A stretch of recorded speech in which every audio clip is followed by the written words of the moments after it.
No mundo acontecem 1 milhão de novos casos de ISTs todo dia. Para que ainda ficar em dúvida se precisam ou não usar e arriscar sua saúde nessa perigosa loteria? Usar camisinha é uma responsa de todos.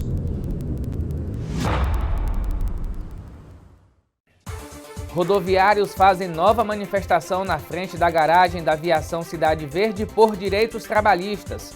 Vitória da Conquista ultrapassa 200 mortes por coronavírus. Família fala do luto e da dor de perder alguém para a Covid-19. Black Friday deve aquecer vendas no comércio. E mais, no quadro Imagem e Movimento, a história do cinema brasileiro, agora por elas. Hoje é quinta-feira, 26 de novembro, o ESB Notícias começa agora.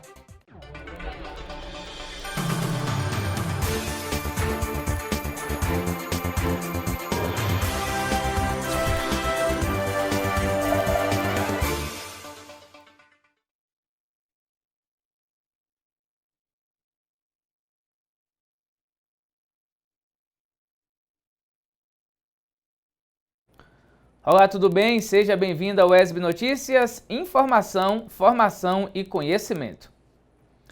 Os rodoviários realizaram mais um protesto em frente à garagem da Aviação Cidade Verde.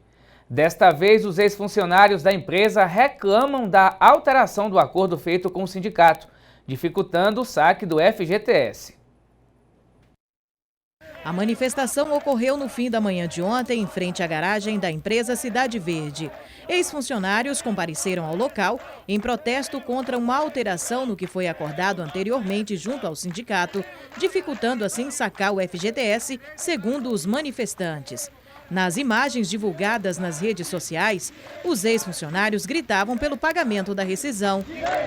Aqui, ó, na frente da Cidade Verde, que falou que ia pagar todo mundo, viemos aqui hoje mais uma vez, igual palhaços, mais uma vez a empresa envergonhando a gente. Chegamos aqui desde cedo e até agora nada do papel da nossa rescisão para a gente poder dar entrada no fundo de garantia e no seguro-desemprego. Mais uma vez mostra que a empresa não tem palavra e não está nem aí com seus funcionários. Olha o tanto de pai de família aqui, ó.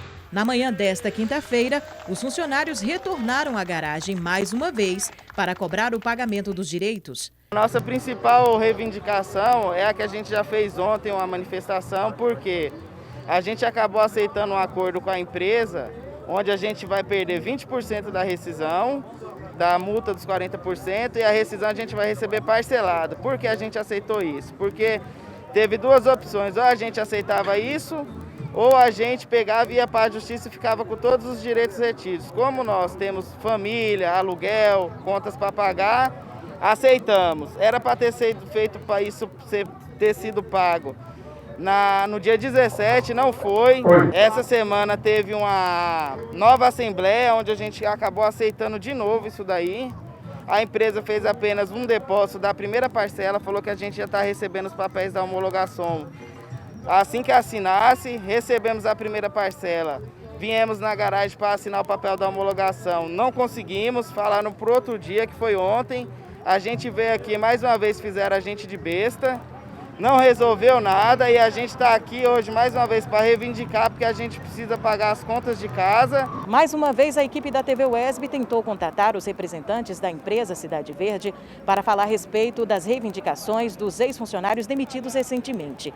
Segundo informação destes representantes, ninguém na cidade está autorizado a conceder entrevistas. Ainda assim, eles conversaram com a nossa equipe de reportagem, afirmando que já foi feito um acordo junto com o Sindicato dos Rodoviários, acertando todos os detalhes de como seriam feitos os pagamentos desses direitos trabalhistas. Algo que os representantes dessa manifestação não aceitam e, por isso, realizam a mobilização de forma independente. O movimento é independente porque cada um sabe onde seu calo aperta, suas contas chegam dentro de casa. E o sindicato, sabendo que a gente estaria vindo fazer essa manifestação aqui, disse que estaria dando um suporte e estaria acompanhando com o advogado. Até o momento não chegaram e estamos aguardando a presença deles.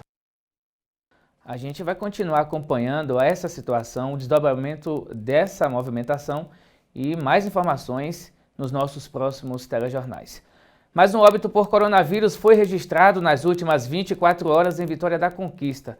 Vamos ao telão ver os dados da pandemia aqui no município. 42.898 casos notificados. 11.286 casos confirmados, sendo que 2.961 foram confirmados por laboratório, 8.325 por testes rápidos. Casos descartados, 13.745, 10.565 recuperados e 201 óbitos. Agora você acompanha a taxa de ocupação de leitos. De acordo com a Secretaria Municipal de Saúde, são 70 leitos de UTI, 57,1% ocupados, 83 leitos clínicos, 38,6% ocupados. A Covid-19 tem interrompido a vida de milhares de pessoas em todo o mundo. Em Vitória da Conquista, 201 pessoas morreram em decorrência da doença. Mais do que estatísticas e números, são centenas de vidas perdidas e de famílias que sofrem com a dor da perda. Em meio à pandemia... Seu José Anísio Bispo, aposentado, tinha 77 anos. Ele foi a vítima de número 51 da Covid-19 em Vitória da Conquista. Na terça-feira, a cidade chegou à triste marca de 200 pessoas mortas por complicações causadas pelo novo coronavírus. A filha de seu José Anísio conta emocionada como foram os dias até enterrar o pai. Perdi meu pai vítima da Covid no dia 29 de junho. Recebi a notícia. Foram 14 dias entre internamento, clínica médica, UTI, e eu fui cuidar da minha madrasta também no isolamento com Covid também. Saindo do hospital após conseguir internar o meu pai na clínica médica, fui para um momento muito difícil também, que foi o isolamento. Cada dia era um dia angustiante à espera de um boletim e pós-chamada de vídeo com os meus irmãos, que todos moram em São Paulo e eu sou a única aqui. Recebi meu pai dentro de um caixão lacrado, onde eu não tive condição de velar. Dirigi meu carro, logo seguindo o cortejo, eu e o carro da funerária. Busquei forças de onde não tinha, porque eu precisava honrar o meu pai até o túmulo. Tive um amigo que pediu a chave do carro e eu disse não, eu preciso fechar esse ciclo. Eu preciso acompanhar, eu preciso honrar o meu pai. A pandemia ainda não acabou e os números seguem aumentando em muitos lugares. Nesta quarta, o mundo bateu o recorde de mortes pela Covid-19. Foram registrados 12.785 óbitos em um único dia. No Brasil, nas últimas 24 horas, foram 620 mortes. O boletim epidemiológico da Secretaria da Saúde do Estado da Bahia de ontem contabilizou 22 óbitos. Nesta quarta-feira, Vitória da Conquista notificou mais uma morte. A cidade tem agora 201 pessoas vítimas fatais da Covid-19 desde o início da pandemia. Só quem já perdeu um ente querido sabe a dor e o sofrimento que a Covid traz para a pessoa e seus familiares e amigos. Busquei forças de onde não tinha. O Senhor Deus me deu condições que eu consegui. Resolvi toda a parte burocrática e não tive como não chorar. E meus irmãos saíram de São Paulo, vieram viver o luto comigo. Passamos 4 dias juntos, reunidos, chorando, mas cada dia que passa é um dia difícil, porque o cuidado nós tivemos. Agora, é triste, 200 vidas já foram ceifadas por essa doença em Vitória da Conquista. Não é necessário perder uma pessoa querida para levar a sério a gravidade do coronavírus. O distanciamento social, o uso de máscara, a higienização das mãos com água e sabão ou álcool em gel continuam sendo medidas indispensáveis, pois ainda não temos uma vacina disponível. As autoridades em saúde continuam reforçando que é preciso evitar aglomerações. A Covid-19 já atingiu 60 milhões de casos e já matou mais de 1.400.000 pessoas no mundo. Não são apenas números, são vidas. E nós saímos às ruas e vejo pessoas nos bares, nas ruas, sem máscara, Se você não tem cuidado com a tua vida, pense nos profissionais de saúde. Eu também faço parte da área de saúde, de gestão financeira em saúde. E nós precisamos continuar vivos. Use a máscara. Nossa solidariedade à família da Josana e de todos aqueles que perderam familiar ou amigo nessa pandemia. Depois de 33 dias de implantação do ensino remoto emergencial na UESB, a Pró-Reitoria de Graduação faz uma avaliação desse trabalho na instituição. A UESB já se prepara para apresentar um plano de atividades para o próximo calendário acadêmico. O ensino remoto emergencial foi implantado na UESB como alternativa para o cenário incerto causado pela pandemia do novo coronavírus. O Conselho de Ensino, Pesquisa e Extensão, o CONCEP, definiu que o semestre letivo de 2019.2 seria oferecido por meio de atividades pedagógicas não presenciais mediadas por tecnologias. Depois de 33 dias de implantação dessa nova modalidade de ensino na universidade, a Pró-Reitoria de Graduação avalia os resultados da adesão e da interação de professores e alunos. A gente teve toda uma preparação prévia e isso foi muito significativo para garantir a qualidade, né, do nosso ensino de graduação. As atividades se iniciaram no dia 19 de outubro, estamos aí há 33 dias de atividades letivas, né? O nosso diagnóstico é que tem sido positivo o ensino remoto emergencial na UESB, né? A gente ressalta aí o papel do curso de formação, porque o destaque feito pelo curso é pensar uma educação online diferente do modelo de educação à distância tradicional, né? Onde o aluno é apenas um receptor de informações, tem um trabalho ali de tutoria, e não há interação, dialogicidade, né? Ferramentas metodológicas que possibilitem um trabalho com os estudantes e a interação entre os professores, e para nós tem sido muito significativo. Para o próximo ano, a gestão da universidade já se prepara para apresentar à comunidade acadêmica um plano de atividades para execução do calendário. Uma das nossas proposições envolve ali a realização de um período letivo especial para as disciplinas que não puderam ser ofertadas no formato remoto, né? E aí há uma concentração de em torno de apenas 10% dessas disciplinas, são as disciplinas práticas que exigem ali a necessidade de atividades de laboratório, né, que é a presencialidade. E com tantas mudanças sendo apresentadas para o contexto educacional por conta da pandemia, a grande dúvida é em relação ao vestibular da UESB, Enem e Sisu. A UESB, né, a gente vai ter ali o Enem sendo realizado no mês de janeiro, o resultado saindo ali por volta do mês de abril, e nós, né, teremos que em breve tomar a decisão da adesão ao Sisu 2021.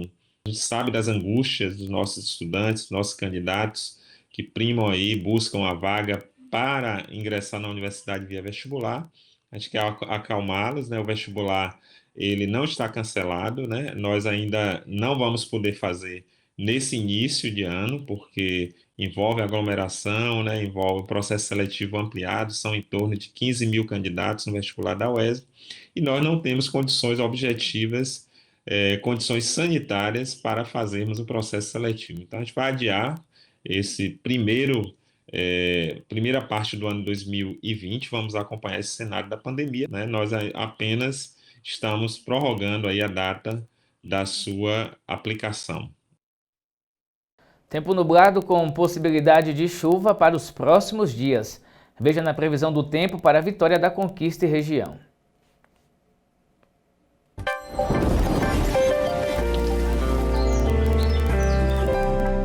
Quinta-feira com possibilidade de chuva em Vitória da Conquista e o tempo ficará nublado durante todo o dia. A mínima registrada de 17 graus e a máxima de 25 graus. Sexta-feira também com tempo nublado. A mínima será de 21 graus e a máxima de 31 graus. Vamos conferir agora como fica o tempo e a temperatura para outras cidades da região sudoeste. tempo parcialmente nublado na cidade de Barra do Choça e tem possibilidade de chuva. Por lá, os termômetros registram a mínima de 17 graus e a máxima de 25 graus. Quinta-feira nublada também na cidade de Itapetinga e tem previsão de chuva. Por lá, a mínima será de 20 graus e a máxima de 28 graus. Céu nublado na maior parte do tempo em Jequié e com possibilidade de chuva fina. A menor temperatura é de 20 graus e a maior de 28 graus. No próximo bloco, as vagas de emprego estágio e também o quadro Imagem em Movimento. Um instante só, voltamos já.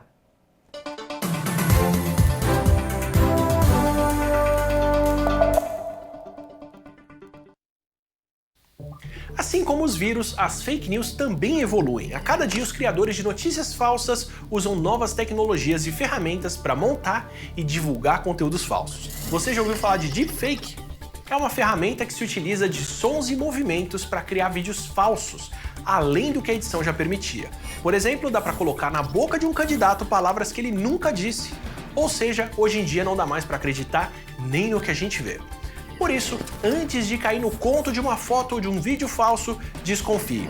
Procure informações sobre o assunto em fontes oficiais, pesquise nos sites jornalísticos e de checagem de notícias e só compartilhe aquilo que você tem certeza que é verdadeiro. Quem espalha fake news prejudica outras pessoas, a si mesmo e pode estar cometendo um crime. Se for fake news, não transmita. Justiça Eleitoral, a justiça da democracia.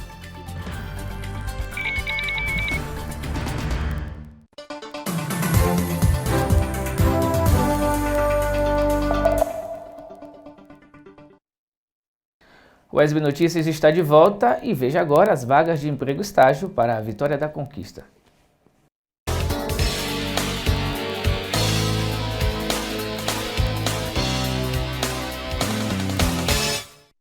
O Instituto Olho Mágico oferece vagas de emprego para vendedora, com ensino médio completo, experiência anterior em vendas e habilidade em redes sociais. Vaga também para recepcionista, gerente de vendas e encarregado de logística. Em todas essas áreas, é necessário ter ensino médio completo e experiência anterior comprovada. Vaga também para técnico de laboratório com ensino superior completo em biomedicina, biologia ou biotecnologia e experiência anterior em área laboratorial. Os interessados devem comparecer ao Instituto Olho Mágico, localizado na Rua Sinhazinha Santos, número 237, Centro. O Centro de Integração Empresa-Escola, CIEE, oferece vagas de estágio nas áreas de administração, ciências contábeis, designer, publicidade e propaganda, sistema de informação e ensino médio do primeiro e segundo ano. Os interessados devem entrar em contato pelo número 3424-4714.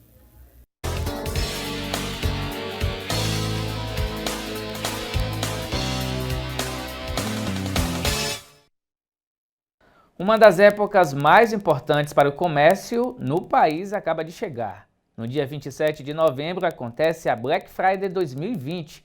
Sendo assim, é a oportunidade para aquecer o comércio, já que o consumidor deve aproveitar as ofertas desta data.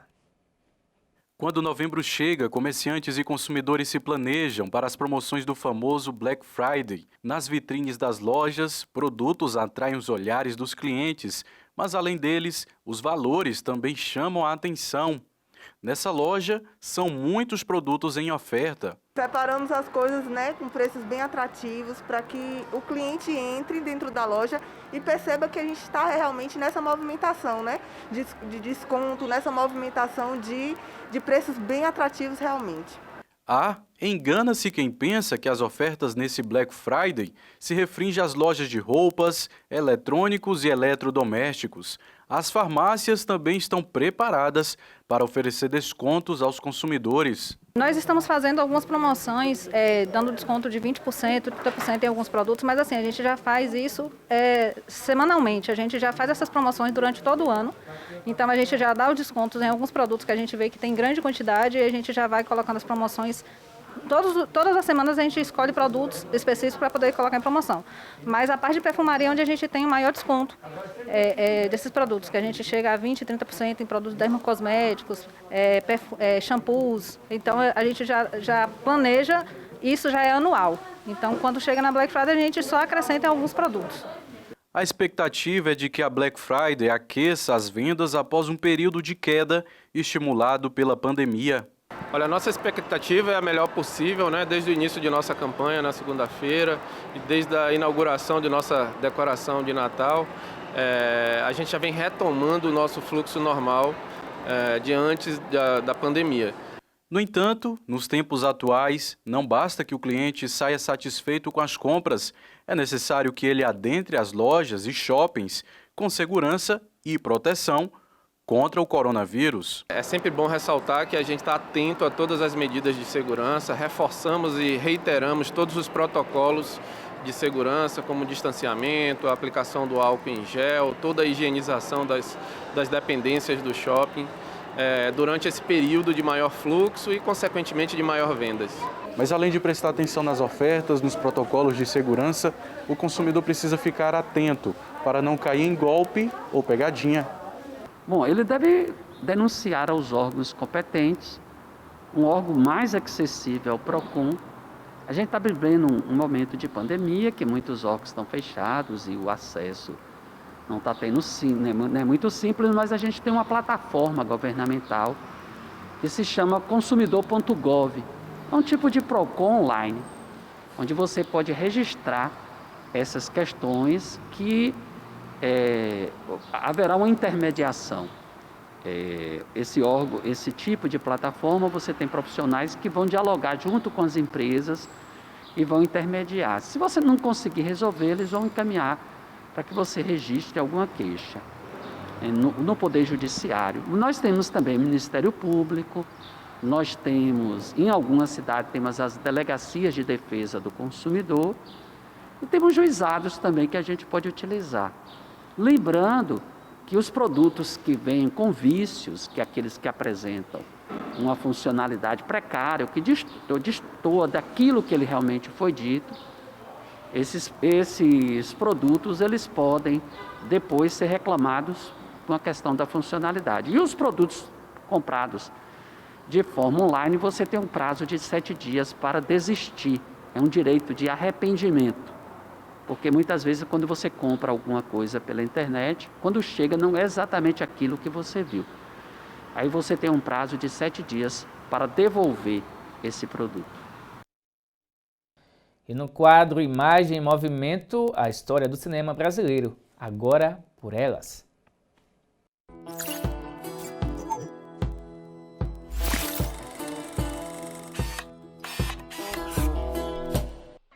Oi pessoal, tudo bem? Estreia hoje aqui no Imagem em Movimento uma série de vídeos sobre a história do cinema brasileiro, agora contada por elas, as cineastas que compuseram e compõem a narrativa e a linguagem do nosso cinema. E para começar, não podia ser diferente.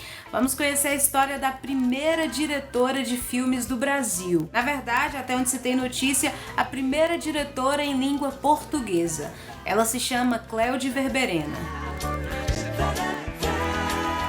Nascida em Amparo, no interior de São Paulo, em 1904, Jacira Martins da Silveira foi a 8ª filha de José Martins Ribeiro e Júlia Pereira da Silveira. Após a morte do seu pai, nos anos 20, Jacira se muda para São Paulo com a mãe, onde passa a viver com seus irmãos. Já na capital paulista, conhece o César Melani. Eles se casam em 1923 e 2 anos depois nasce o primeiro filho do casal, César Augusto Melani. Tem até uma história de que um dos presentes de casamento foi uma câmera fotográfica. Agora imagine o valor de uma câmera naquela época. Então eles decidem levar o cinema a sério e com dinheiro de uma ação trabalhista abrem a Épica Filme. E muito influenciados pelos astros e estrelas de Hollywood, até adotam nomes artísticos mais sonoros. O César vira Lais Mac Reni e a Jacira Cléo de Verberena. Em 1930, começam então a testar atores para aquele que seria o primeiro longa-metragem dirigido por uma mulher no Brasil. A imagem de Cléo logo se espalha pelos jornais e a fama do seu nome corre pelo país. Infelizmente, os jornais da época ressaltam bastante apenas a beleza de Cléo, como ela era frágil, feminina, vaidosa, fala um pouco do pioneirismo como diretora de cinema. Infelizmente, também, do mistério do dominó preto não sobrou nenhuma cópia. E graças parte aos arquivos que se encontram na Cinemateca Brasileira e também por conta dos relatos do filho da Cléo, foi possível conhecer um pedaço da trajetória da Cléo e também do filme. A pesquisadora Marcela Greco de Araújo, que se dedica a pesquisar a história da Cléo de Verberena, investigando arquivos de periódicos da Biblioteca Nacional, identificou que os dominós, uma espécie de traje composto por uma túnica longa com capuz, luvas e máscara, eles eram comuns naquela época, já que eram utilizados como disfarce e conferiam um maior mistério para as narrativas. E sobre o enredo do mistério do dominó preto,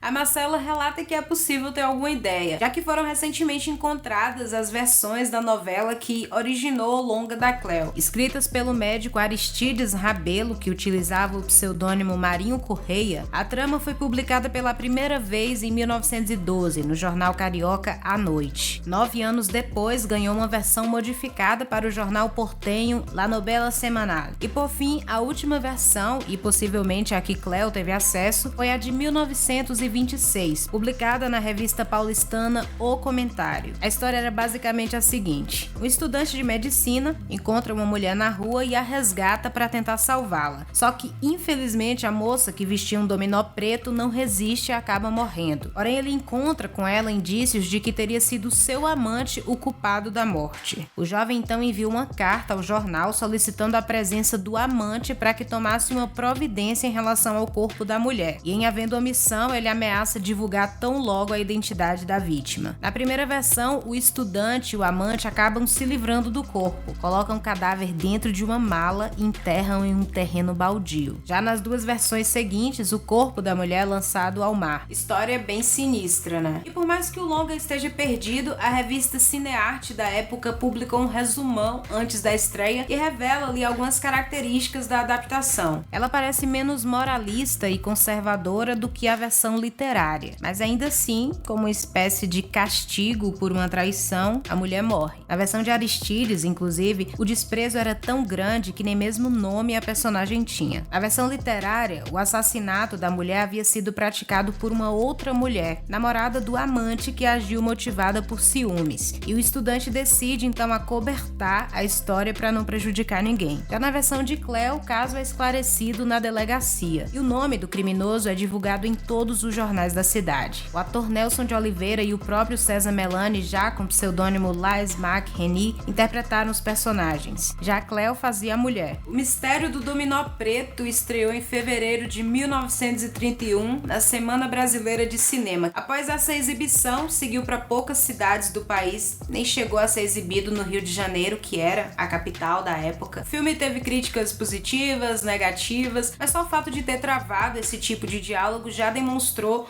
uma relevância na época que o cinema nacional estava ali se construindo e se fortalecendo. Mas talvez por ser um filme mudo, na época em que o cinema sonoro já havia chegado no país, as pessoas não se interessaram pela história do filme e eles tiveram um grande prejuízo. Cléo quase participa do filme Onde a Terra Acaba, produzido por Carmen Santos, mas por um desentendimento da equipe, acaba não dando certo. Infelizmente, em 1935, César morre precocemente durante a Revolução Constitucionalista que houvera estourado em 1932. Com enorme crise financeira, Cléo precisa vender tudo para bancar as dívidas. Ela chega a se casar em 1946 com um diplomata chileno que também a deixa em 1956. Desiludida, Jacira desiste dos filmes. Ela falece em 1972 e só agora a história do cinema brasileiro passa a conhecer um pouco a sua trajetória. Por hoje é isso. Até semana que vem.